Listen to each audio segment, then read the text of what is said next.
جيناكم فيديو جديد ويلا نبدأ.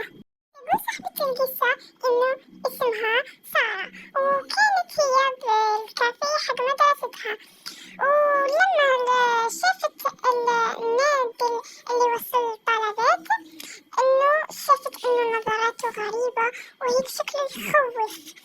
وبعدين هي خافت وهربت للحمام، ولقت صديقتها في الحمامات كمان، فقالت لها على كل شي صار. وبعدين حسوا بشي غريب. هذه صديقتها مريم لما حست بشي غريب قرروا يهربوا من المدرسة لأنه كان مكان يخوف هيك وبدا ظلام.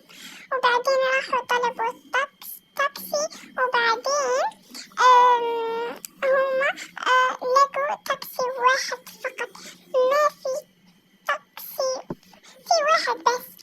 وبعدين لما ركبوا معاه ووصلهم لطريق الخلط، وبعدين هم كملوا ماشي لأنه ما كان عندهم حتى التاكسي الثاني، فكملوا ماشي.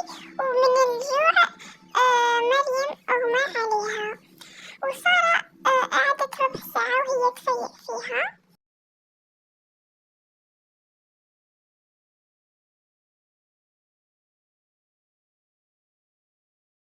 وبعدين وبعد مرور ساعة وصلوا للبيت وحكوا كل شيء لأم سارة.